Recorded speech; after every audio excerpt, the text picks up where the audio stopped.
It's another edition of Time About the Movies, and today we're taking a look at the films of April 11, 2003. We have 4 films to look at today, so let's get to it. Let's start off with the biggest new release of the weekend, Adam Sandler and Jack Nicholson, together for the first time ever. I'm sure this is what we've all been waiting for. Probably not, but still a pretty good movie. Let's talk about anger management.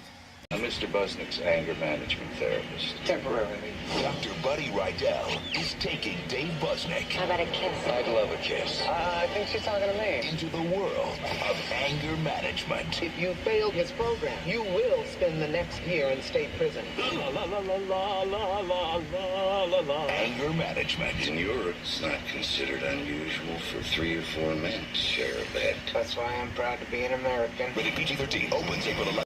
This is, of course, a movie where you have a businessman played by Adam Sandler who's sentenced to anger management under a renowned therapist with unconventional methods, that guy being Jack Nicholson. And Adam Sandler had a pretty good stretch of movies starting with this, with him and director Peter Siegel, who I've talked about before as a director that I usually like a lot of his movies, even the films that are considered lesser films. But this is one of those ones where I really do like this movie a lot. I like Adam Sandler and Jack Nicholson working off each other. I mean, it's got a really good cast, especially for a Happy Madison movie. You got them, Marissa Tomei, Woody Harrelson, John Turturro, Luis Guzman. I mean, there's a really good cast in here. The film overall is very, very funny. I think it's a very intriguing film. I think the comedy overall is very good. Maybe it's not the most intelligent movie. It's very much a lackluster comedy in terms of like the story development. You can kind of figure out where it's going to go, how it's going to pan out in the end. But I just like the camaraderie between Sandler and Nicholson. I think they have good chemistry together. I think they have a ton of fun working off each other. It's just a fun idea in general. And just a strong cast overall. It's just a film that just is really... It's really just a ton of fun to watch. It's a film, like, it's really, really funny stuff. Not the best writing overall in terms of story. It's, again, something you've seen done over and over again, but this is a film that I really liked a lot. I thought it was very good. I thought it was really enjoyable. I like it a lot. Anger Management. Made for a pretty good TV series, too, with Charlie Sheen, too, later on down the road. But that is Anger Management. Let's go ahead and move on to the next movie, and that is Rob Schneider. This would be a whole different movie if it was Rob Schneider in it. Rob Zombie's House of a Thousand Corpses.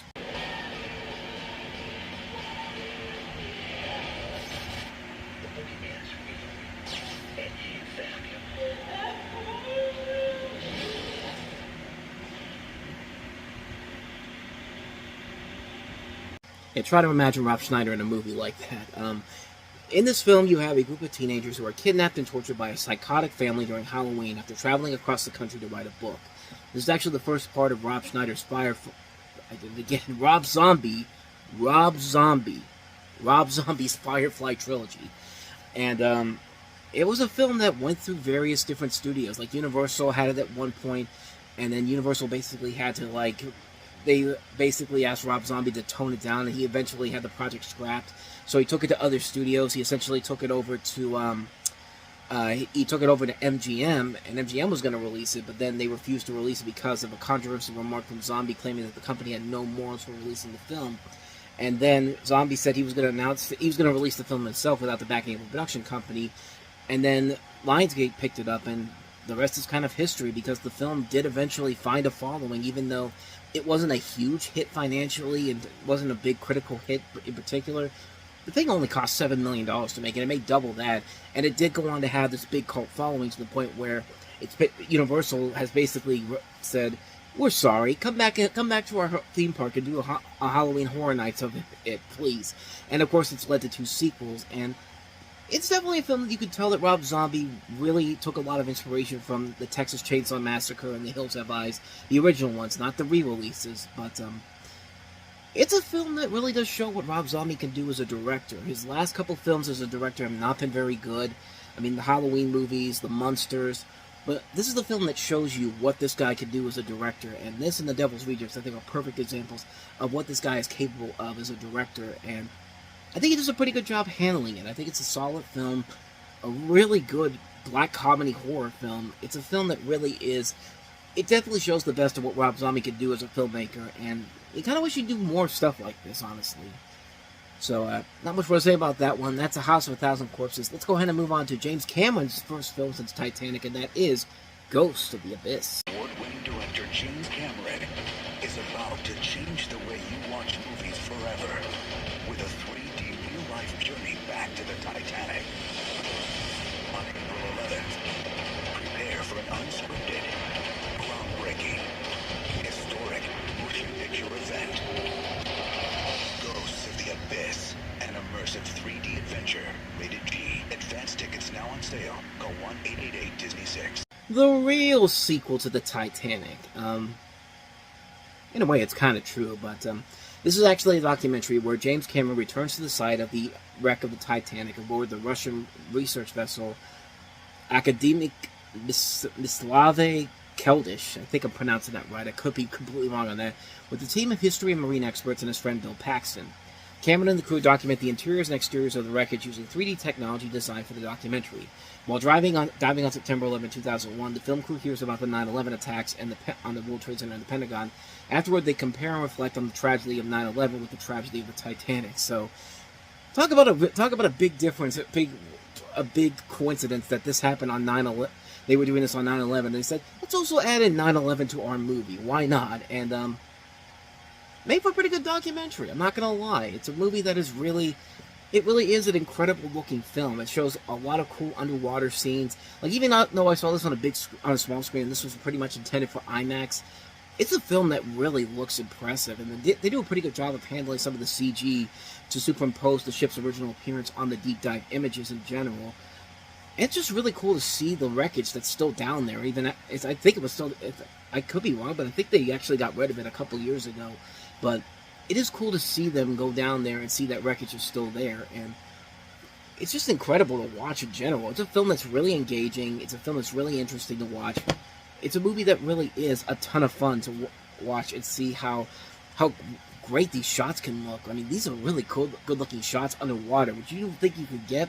But with the cameras that they have here, it works to perfection. I think it works very well for this film's advantages. It's a really good film. I highly recommend checking it out. It's definitely an underrated documentary, Ghosts of the Abyss. So let's go ahead and take a look at the last one we have here, and that is Better Luck Tomorrow. It was the most controversial movie at the Sundance Film Festival. Now audiences are discovering Easy money. you should never underestimate It'll be fun. an overachiever. Get away with anything, don't you?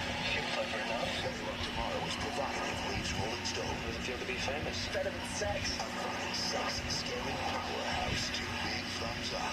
Better Luck Tomorrow. Very hard. Rated R. Starts Friday. Now go. Justin Lin's big breakout film as a filmmaker. He made one other film before that called Shopping for Fangs, but I'm not too familiar with that one. But this is the first time I ever heard about him. I think a lot of people, for the first time, they heard about him through this movie. You have a story that's about Asian American overachievers who become bored with their lives and enter a world of petty crime and material excess. It tells a fictional story of youth violence, drawing inspiration from several sources, including the Columbine shootings and the murder of Stuart Tay, a teenager from Orange County, California. And it's interesting because MC Hammer, of all people, actually led to the funding of this movie. And MC Hammer was not the same guy that he was when he was popular, but he had enough money to say, hey, I'll give you the funding for this movie, and he's one of the producers on here, and that's something I never really knew about. But this is a really good film. It's a film that plays these characters out in very unique ways. It's a very intense and disturbing film. It's a film that shows these characters played very well by these actors. You know, you got Perry Sheen, Jason Tobin, Sung Kang, John Cho, some really good actors in general here. And it's a film that really is captivating to watch in a lot of ways. And it's a film that asks a lot of questions, and it's a really interesting representation of Asian Americans in the movies, because it's funny because one of the most notable things that happened with this movie was when Roger Ebert was at the Sundance Film Festival in 2002, and there was a guy in the audience saying that he thought it was irresponsible to portray Asian Americans in such a negative way. And Roger Ebert basically just told that guy to shut the fuck up and let him do whatever they want to do with it. Screening at the library, this guy gets up, he praises us about the filmmaking and the performances, and then I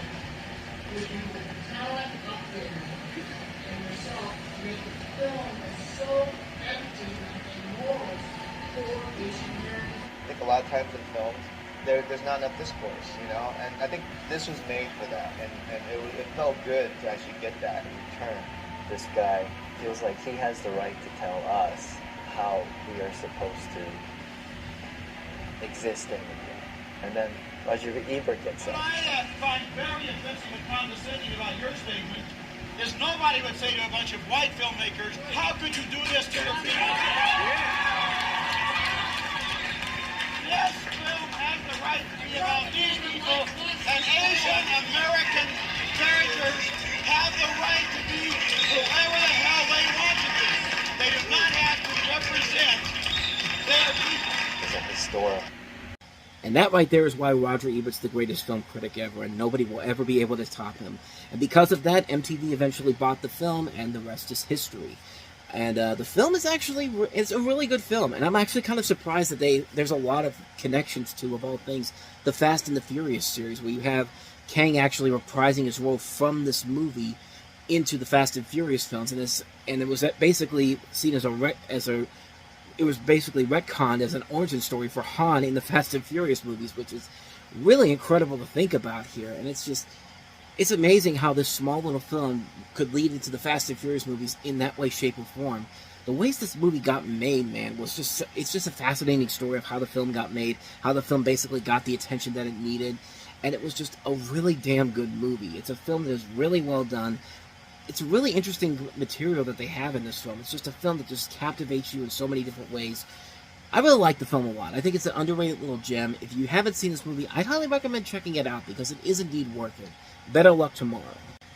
And so with that said, we wrap up another edition of Time About the Movies. Next time we meet, we'll take a look at Shia LaBeouf and his feature film debut in Disney's Holes. We also have Jamie Kennedy in the third movie of 2003 with white people trying to be black. And this is one of Jamie Kennedy's characters from the criminally underrated Jamie Kennedy Experiment show, Malibu's Most Wanted. We also have Chow Yun-fat and Sean William Scott in Bulletproof Monk, Chasing Poppy with Rosalind Sanchez and Sofia Vergara, and also A Mighty Wind from Christopher Guest. So 5 movies to look at next time around.